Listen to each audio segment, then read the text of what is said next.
Greetings, magical mavens! The Autumn Equinox is here, and today I'm inviting you to join me for a full month of everyday magic that I recorded for you over the past season. This cozy, relaxing autumn transition vlog is all the magical antics I've gotten up to between the first harvest sabbat on the Wheel of the Year leading up to the very beginning of the second harvest. If you're new around here, hi, welcome. I'm Afura, the Writing Witch, and I share artfully crafted content on how to live seasonally the witchy way. And if you're a returning viewer, welcome back. As you already know, my everyday witchy practice is very much about combining the wisdom of the 5 elements, earth, air, fire, water, and spirit, with the relevant cyclical energies of the Wheel of the Year to live your most magical life possible. One of the main messages of my channel is that, as seasonal witches, the sabbats invite us to incorporate the wisdom of slow or slower living where possible. Instead of having to celebrate the sabbats as a single day on the calendar every 6 weeks into which we must pack all of our rituals and plans, instead I celebrate and embrace the magic of each sabbat for the entire season, gradually over the course of the 6 weeks surrounding the calendar date. This vlog is a soothing and inspiring montage of magic as I embodied the themes of the early harvest season with kitchen magic, green witchery, art magic, and other enchanting endeavors both within the home and out seeing the magic in the world. So I invite you to sit back, relax, brew yourself a cup of something cozy, and let's make some magic.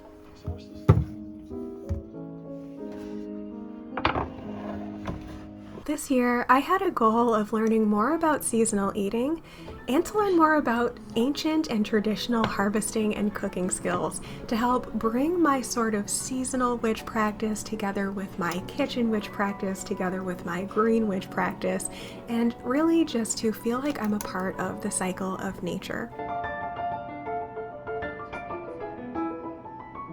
I learned a lot of new things, including buying and harvesting produce when it was actually in season, and then learning to preserve it in various ways to last through the season or through the year.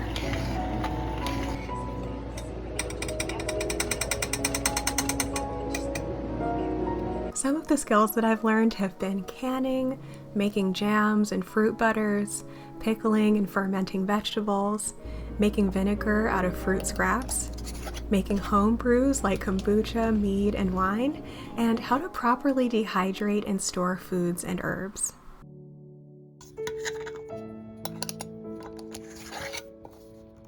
And as always, to make this semi-mundane craft a bit more magical, I always practice mindfulness while doing these projects, either chanting one of my spells or mantras to myself as I work, or focusing on gratitude and relaxation, or sometimes just setting the mood for my desired reality with background music or background entertainment or something educational. For the past year, but especially since Virgo season started back in late August, I've really been feeling called to get back to school, so to say, educating myself or brushing up on magical history and practice. Most days as I work and relax, I'm listening to a podcast, YouTube video, or documentary on witchcraft, magic, mythology, or ancient culture.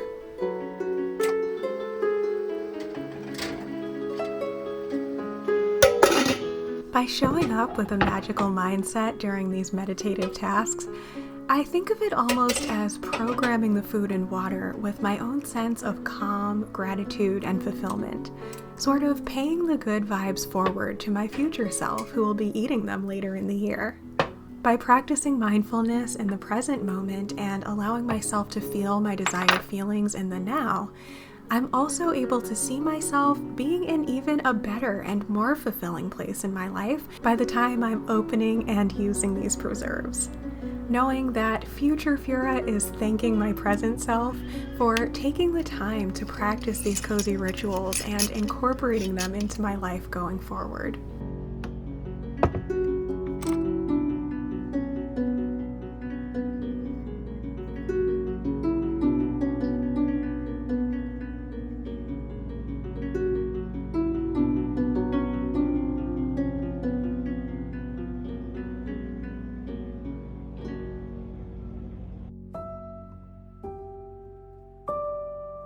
And speaking of back to school vibes, I was inspired to carry that energy over to the magical journaling we're doing together in the Writing Witch Coven over on Patreon. This past season, I launched an exciting new chapter, literally. In honor of really feeling the call to embrace my identity as both an art witch and a writing witch, I've restructured my Patreon so that every single tier includes printable and physical copies of some of my favorite journaling pages, prompt sheets, grimoire info, and witchy junk journaling ephemera. The top tier even now receives a handcrafted Book of Shadows binder in the mail in their first month of membership, and then each month following, they get a new chapter on different magical subjects. The theme for the first month is witchy writing overall, and I designed for them these enchanting writing pages and journaling cards to go along with their information pages and writing ritual prompts for getting started with a grimoire or Book of Shadows. Members on most tiers also receive printable, pre-printed, and handmade journaling supplies for each Sabbath season as well. These items are available in the shop too, and so this season, as I was getting these prepared for my customers and my patrons, I decided to do a new photo shoot of them to update my listings. This felt very magical and like I was bringing some more enchanting energy into my work. And another way I've been bringing more magic and inspiration into my career this year is by making time not just for keeping up with my made-to-order items, but also finding more time to just get playful in my journal crafting practice. 3 or so years ago now, I got really excited to create and offer handmade junk journal grimoires in my shop. And while there have been many lovely ones sent off to good homes, I realized I wasn't finding the time to create many of them in the past year or more. So this year, I prioritized really getting crafty and getting to explore more free creativity in my work. This one-of-a-kind fairy witch-themed grimoire junk journal, for example, has just been listed in my shop. I've also felt inspired to change how I run my shop in a big way.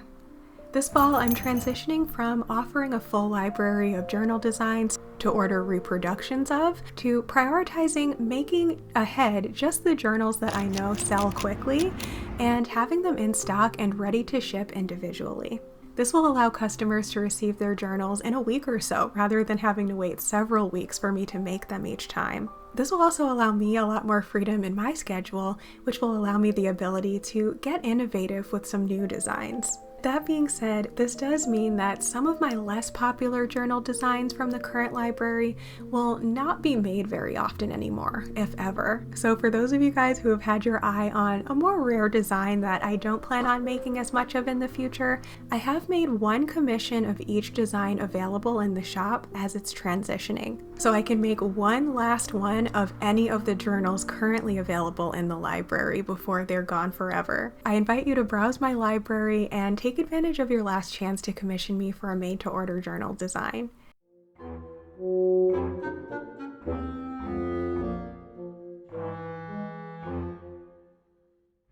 And speaking of getting more playful in our work, my sister is an epoxy resin artist and she makes beautiful tables and wall art using dried flowers frozen forever in time in epoxy.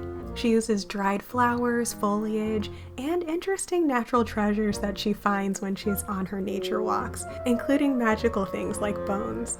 She's had a really successful year in business, and she's asked me to help her with some of her projects because she's a little overwhelmed.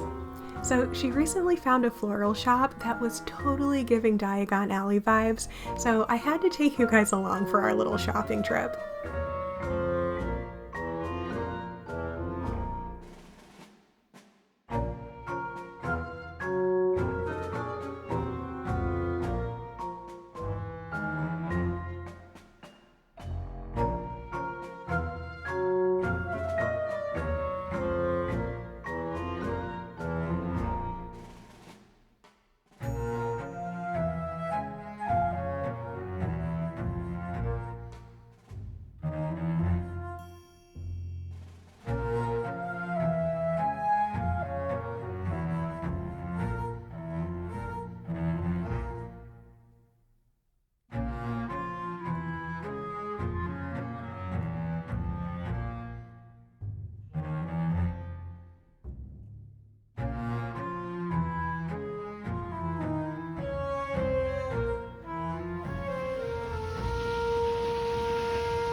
In my neck of the woods, harvest season equals goldenrod season. You know that fluffy yellow stuff you see everywhere, from the wilderness to the side of the highway to growing out of cracks in unkept sidewalks? Turns out, like many things we've been conditioned to think of as weeds, that's not only a fun and beautiful pop of yellow, possibly in a very un-nature-like environment, which is what I used to venerate them for. It turns out it's also a magical and medicinal herb. Goldenrod, scientifically known as Solidago chinensis, solidago meaning to make one whole, has been used for centuries in herbal medicine for its healing properties. It's known for its anti-inflammatory, diuretic, and antioxidant effects, making it useful for treating conditions related to imbalanced internal ecosystems and for cleansing the kidneys. It's also good for the digestive system and in treating allergies and sore throats. It's said to be good for making infused oil for massaging sore muscles, but the main reason why I wanted to try goldenrod is because it's said to be good for treating eczema. Thankfully, this isn't a huge problem for me anymore now that I've started eating healthy and keeping my skin moisturized, but I usually get at least 1 or 2 eczema spots in the winter, so I'm making an infused oil for spot treatments.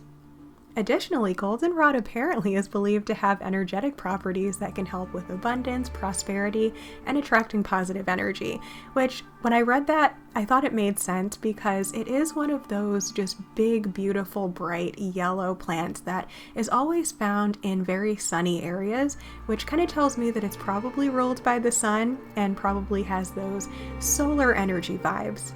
So the next time you come across goldenrod, whether it be in a beautiful field at the park or whether it be just growing behind a dumpster, remember that this is a magical and medicinal plant and give it a little salute. Although I don't recommend harvesting it from busy or dirty or densely populated areas because that's not really sanitary, but I actually have some goldenrod, just a few little puffs of it, growing in the parking lot behind my building. And while I don't pick or harvest from there, I just am happy to see it growing there, where there's mostly just a lot of cars and garbage and pollution. So I am so grateful that goldenrod is so abundant this time of year. My partner and I decided to drive a little farther out to visit a nature park we don't tend to frequent quite as often. It's a huge pine forest, and nothing makes me feel more at home than walking on a pine forest floor. During this late summer/early autumn season, there are so many abundant oddities to see in the woods. From tons of daddy longleg spiders crawling everywhere, to weird fungi, which my partner may have identified as one that turns ants into zombies, to fairy-faced tree trunks, to poisonous berries that look like creepy eyeballs, to other people's garbage that I feel obliged to pick up as a way to give back to Mother Earth. There's always curiosities to be seen. But the gem of this particular foraging trip was the unexpected discovery of a magical plant I've been wanting to try for years now. My partner noticed this lovely star-shaped foliage and pointed it out to me. I might not have even seen it since it was only in a few small patches, but boy was I thrilled to discover what this was when I used my plant identification app. Sweet woodruff. So remember way back in this year's or maybe even last year's Beltane/May's Eve Sabbat video when I talked about the tradition of making May wine? Well, in that video, I used the subject of May wine as a prime example of how it's okay in our witchy seasonal living practice to simply omit or substitute obscure or hard to find herbs in traditional recipes in favor of whatever is abundant around you. I think I substituted sweet woodruff for mint or rose or whatever I happened to have that felt aligned with the vibe of the Sabbat. Since I had never seen it for sale anywhere and hadn't ID'd it myself growing wilds in springtime, I had assumed that sweet woodruff was something only found growing in Northern Europe, since using it in seasonal wine was said to be a German tradition. But come to find out, I was looking in the wrong season where I live, as well as apparently in the wrong forests. Upon doing further research, I discovered that woodruff, while native to Europe and Asia, can be found, as they said, sparingly naturalized in scattered locations in North America. It's a type of plant from the Rupiaceae family, also known as bedstraw, and while I'd never seen actual woodruff before, apparently I had identified other types of bedstraw with my app in my ventures, and apparently they too are edible. Now I'm wondering if they taste similar and if I should be harvesting them.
Back on the home front, it's time to do some green witchery / kitchen witchery. Firstly, I just wanted to add some more subtle harvest vibes to my dining room in late August by filling this new thrifted apothecary jar with popcorn.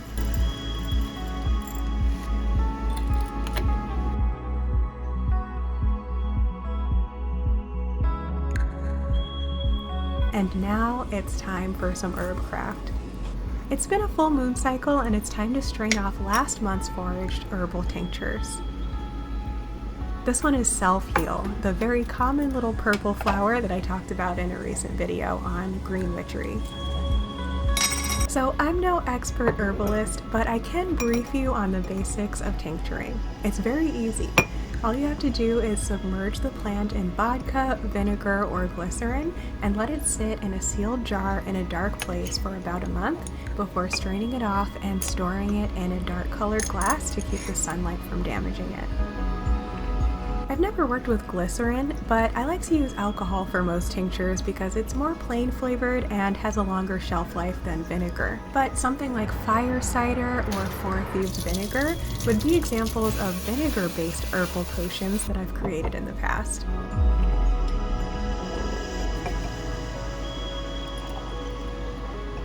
When using metal jar lids with alcohol or vinegar, I line the rim of the jar with wax paper to prevent the liquid from rusting the cap. Something interesting that I learned about tinctures recently is that they're actually best crafted from fresh plant matter as opposed to dried. I found this surprising since I had assumed it would be more likely to mold if the herbs hadn't been dried out first. But apparently the alcohol or vinegar will prevent that from happening if you shake the bottle periodically. It's recommended to shake it every day, but I never remember to. I probably shake mine once or twice a week and they seem to turn out perfectly fine.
While fresh herbs create a more potent tincture, dry can be used, which unintentionally was the case with the sweet woodruff. I let it sit outside in the garden for a day to allow any bugs to wander off, and just in that short amount of time the leaves dried out on me. Oh well. My plan for this tincture is actually just to use it as a sort of flavor extract for when I make May wine next spring.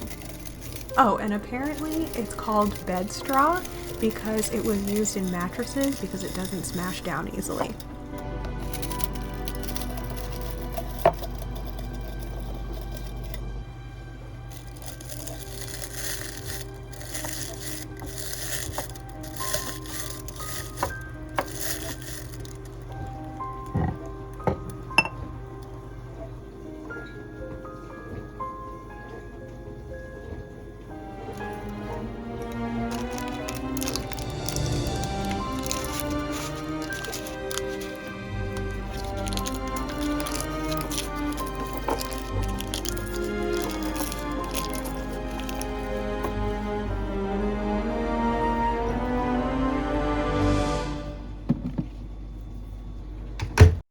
On this day in late August, it was one of my personal harbingers of the end of summer and the beginning of fall.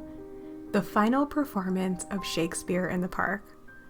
In my city, there are two plays, one that starts on the summer solstice and is performed daily before taking a break and starting up the second play in late summer. Going to Shakespeare is a seasonal summer tradition for me, which I spoke a little bit more about in my Litha Sabbat video this past summer. I kind of have a rule that regardless of what's going on in my life, including the hell and high water that came up for me this year due to a death in my family, I make sure to attend both plays before the season ends. When it's over, it's one of my traditional reminders that summer is also about to be over, and it's important to prioritize seasonal activities that I want to experience before fall is well and truly here.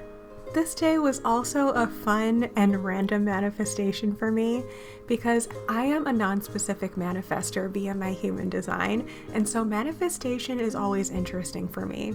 Sometimes I'll really be desiring something, and the universe will just totally play games with me to make sure that I manifest something better than that, but never get the specific thing that I wanted. And then other times, I'm allowed to receive the thing I wanted only after I have completely released and let go of attachment to the outcome. So I've mentioned previously that while my partner is literally my soulmate, he's never actually just randomly bought me flowers. And when I was first trying to manifest a partner, I wanted to kind of manifest someone giving me flowers. I manifested girlfriends bringing me flowers, but never a guy. Funnily enough, something reminded me of that earlier that day, and I just thought, totally in passing, it's funny, Matt still has never bought me flowers. Well, lo and behold, he showed up with flowers that day. That is how magic works for me. Sometimes it is totally random, and I think that's part of being a non-specific manifester. It's about opening up and being able to receive without controlling all the details and being willing to be surprised. Another little tradition for me is to find whatever cash I have discovered over the past year and stepped into my piggy bank and save that up to give to the actors when they come around for donations during the intermission of the play. This year I had a massive sack of quarters, and it was actually a really wonderful abundance ritual for me because there had been a point earlier this year when I was so broke that month that I actually took all those quarters out of my piggy bank and considered depositing them into my checking account just to survive. Thankfully, I was able to manifest a better solution, so it felt good to be able to let go of these quarters and offer them to the arts as opposed to just using them to survive. And the next day, I felt the desire to start the process of putting my garden to bed for the season. Now, my gardening season is still not over as I'm recording this voiceover a few days after the autumn equinox. We still have those few warm days that get scattered here and there. And honestly, with global warming, sometimes we still have pretty warm days in October now. So I'm not totally putting everything away, but I knew that it was time to start taking some steps. I decided to go through and pull out any plants that didn't make it and it was time to compost them, or things that were already harvested and spent. to just kind of clean and tidy up and organize the garden so that I could specifically just focus on those things that were still growing for the rest of the season. Also, during the midsummer season when it was very humid here, I kind of got a little bit of an infestation of fungus gnats in my greenhouse, and a lot of them were stuck to the walls of the greenhouse. It was kind of nasty, and I didn't want to work in my greenhouse when it was like that, so I finally had a nice cool day after our heat wave that we had in August, and I went ahead and washed the greenhouse and replaced it, and just got the garden sort of moving towards fall energy.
One of my honestly favorite things about the transition from summer to fall is when it stops being hot and sticky and humid and buggy and starts being just cool and crisp and a little bit more relaxed. Here on the East Coast, it can get really, really humid when it gets hot, especially where I live, where I'm surrounded by lakes and rivers and things like that. And so sometimes there are days when I just want to spend time outside, whether that be in my garden or out at the parks, and it's just impossible to enjoy without being absolutely slathered in stinky bug spray, because the bugs are just insane. This was one of those days when I just wanted to get to the park and harvest a little extra mugwort because I wanted to have some tinctures and things prepared for winter. And we could barely get through our short walk without getting bitten by tons of mosquitoes, and Matt even found a tick on him after going through that thicket area in the woods. Thankfully it did not bite him. He found it quickly when it was still just touching him. But nowadays there's all kinds of disgusting diseases that insects are carrying, so we have to be so careful. And that's one of the things about being a nature witch. It's realizing that just like witchcraft, nature is both beautiful and cruel. And that is one of the most interesting and strange things about being human and about being a witch, balancing that darkness with the light. And that's exactly what this time of year reminds us.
Something I have absolutely been loving lately is deepening my lunar witchcraft practice by working with Lunar Astrology. This is where you look at not just the phase, but also the astrological sign that the moon is in throughout the month. The moon actually changes signs about every 3 days, and I love to use an app on my phone called the Full Moon app that actually sends me a notification every time the moon changes signs. This tells me a little bit more about where my emotions are going to be at and what kind of energy I'm going to have each day. But even if you don't feel like paying attention to the moon every single day, it's really great to get started by just looking at the 4 main phases of the moon and specifically what signs they're in. The phase actually tells us kind of how we should be directing our energy, and the sign gives us more nuance into where in our lives that is supposed to be showing up. It's absolutely groundbreaking and it's really easy to work with. So I've developed a system where each month I create some lunar astrology journaling pages that just share a little bit of information about those 4 phases and the signs that they're showing up in that particular month. And then I give a prompt of how to set intentions or take action on your goals, or where to show some gratitude in your life for where you've already manifested something or you've already succeeded at something, as well as what to release and let go of. This is something that the members of the Writing Witch Coven get access to every single month, both in printable form as well as physical copies that I send to your house. So if this is something you would like to do with us, we would love to have you. Just check out that link that I shared down below and in the video cards. And now I invite you to come along with me for a relaxing evening of stuffing the envelopes for my patrons. Every single tier gets a little something in the mail from me each month, but you get more in-depth journal prompt pages and things like that for the higher tiers.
Something I'm really passionate about sharing on my channel is that magic is mundane and mundane is magical. So remember that scene from earlier where I had wet hair, was wearing a very casual outfit, probably smelled horribly of bug spray and was still getting eaten alive by bugs? Sometimes going out on a green witch adventure looks just like that. In fact, most of the time it does. But other times we choose to romanticize our lives by getting dolled up and really having more of an aesthetic Green Witch Day, or whatever it is. I think that both of those things are equally valid, but I also think it's very important to show that there is some of both. Having a magical life is not always having your hair and makeup perfectly done and wearing a perfectly aesthetic outfit and not being eaten alive by bugs. Sometimes it looks like harvesting mugwort while being really sweaty and gross, and I want it to be more common for YouTubers to show a little bit more of the realism and to recognize that just because something is real life and includes muggle-ass problems doesn't make it any less magical sometimes. Even if things are not going perfectly for you, I invite you to see the magic anyway. Some days you just gotta get out there and do whatever your magical soul is calling you to do, even if it can't be done perfectly or doesn't look perfect.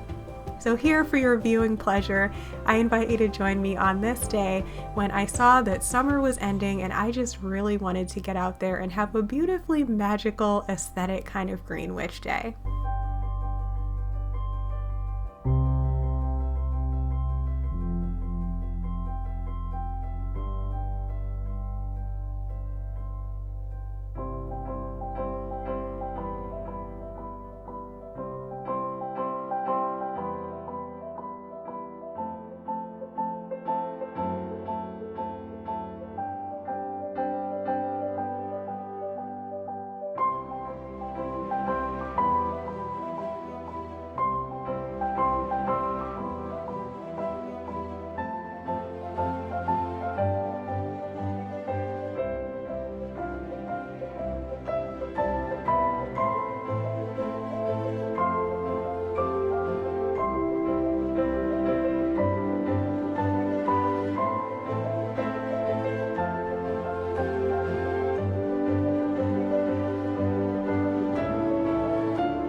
back in the kitchen.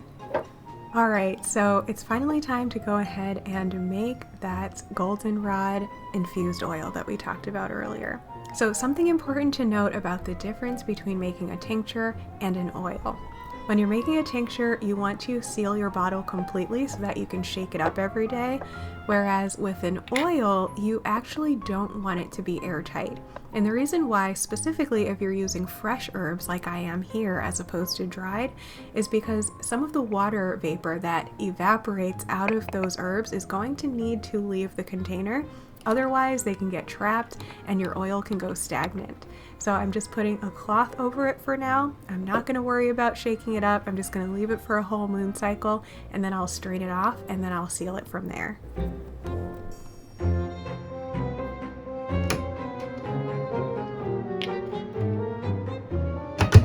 And since I harvested a bunch of wildflowers that I don't plan on using medicinally or magically, I thought it would be fun to try out my sister's technique and actually dry them out to use in some art projects. Also, did you guys know that the reason why snapdragons are called snapdragons is because when you pinch them, they look like a dragon opening its mouth? I had no idea until I looked this up on my plant identification app and my mind was blown. I feel like these would be really fun to use in some kind of dragon or fire element oriented magic.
I have learned so much about plants this past year since I set the intention to really lean into my green witch magic. And here are a few takeaways. In the witchcraft community, we tend to think of St. John's wort as something that is related to the early summer sabbats. I don't know if it's just me, but I didn't find this anywhere until the very, very late summer, almost into fall. This one does have some medicinal properties that I am interested in, as well as some magical properties, so I decided to preserve mine, of course. And I only found it growing in a small patch in that one place, so that was kind of interesting. And as for what we saw in the nature preserve, we're not allowed to pick anything from there because it is a nature preserve, but I did identify quite a few plants while I was there, and some of them actually surprised me. The most surprising was the weird spindly looking thing that I brushed past in the video, and then a few minutes later realized that I was experiencing a burning sensation. Come to find out, that is actually what stinging nettle looks like in the fall. So if you remember back in the spring, I learned about stinging nettle and its medicinal properties as well as its nutritional properties. I was really excited to find that growing in my area back in the spring, and I harvested it when the plant was young, and I made a delicious pasta dish out of it, of course using rubber gloves up until the point of it being blanched because you don't want to burn yourself. But I actually was watching a Witchy video a couple of weeks ago where someone was talking about still seeing nettle where they live in the UK. And I commented saying like, oh, that's interesting. I think all of the stinging nettle is gone from here. I was wrong. It just completely looks totally different. So you gotta watch out for that. Another interesting thing that I noticed is that in the nature preserve, as well as in some other places around here, I've discovered that there's vervain growing. I don't know about you, but every time I discover a plant growing that has some kind of like weird mythological or fictional version of it in movies or stories, it always kind of cracks me up a little bit. Because when we learn about these plants in real life, they're like always just like simple medicinal plants or edible plants, but in shows like The Vampire Diaries, for example, they have you thinking this is some crazy thing that like kills vampires or whatever. Or like in Outlander, when they made it seem like black whorehound was this like evil poisonous thing. And yeah, I mean, it can be poisonous if you take too much of it while you're pregnant, for example, but actually it's something in real life that candy is made out of. So I did find that weird purple spindly thing, which happened to be vervain. Now, weeks later, while reading one of my herbal books, I discovered that vervain is something that actually heals skin irritations. And interestingly, it was growing very close to where I got stung by that stinging nettle. Now, thankfully, I must not be particularly allergic to stinging nettle because it was really only a little bit bothersome, and it only was bothersome for less than half an hour. But supposing that I actually wanted to cure myself in that moment and had previously had that knowledge about vervain, I could have probably treated myself right there on the spot. And I have mentioned this in previous videos, but just in general, since really leaning into learning about wild plants and foraging, I have discovered that so many things that when we read witchy books, we assume are these weird, obscure plants that we have to order online or something, are actually things that are either native or naturalized in our local environments, including mugwort. Like, raise your hand if you thought mugwort was some fancy witchy herb that was really obscure. Come to find out, it's literally growing out of the cracks in the sidewalk behind my apartment building, as well as literally everywhere else. Same thing with, like I said, goldenrod and so many other things. And then of course finding that woodruff was really exciting. Another shocking discovery was that the hibiscus growing in front of my partner's house does not taste good, and I'm guessing the one that we saw at the nature preserve probably doesn't either. Maybe there's like a certain kind that's used for tea and the wild kind not so much. So I would love it if you would comment below and let me know any unusual things or seemingly unusual to you that you discovered about plants that differs either from the impressions you got from reading witchy books or watching supernatural TV shows or anything like that, because that always amuses me so much. Anyway, magical mavens, thank you so much for joining me for this long, cozy, end of summer, beginning of fall vlog. I invite you to stay tuned for hopefully next week when I plan on posting the part 2 to this, where we're moving more so into the second harvest / autumn equinox / Maybon season. For more green witch magic, I invite you to check out one of these videos right here. And until next time, blessed be.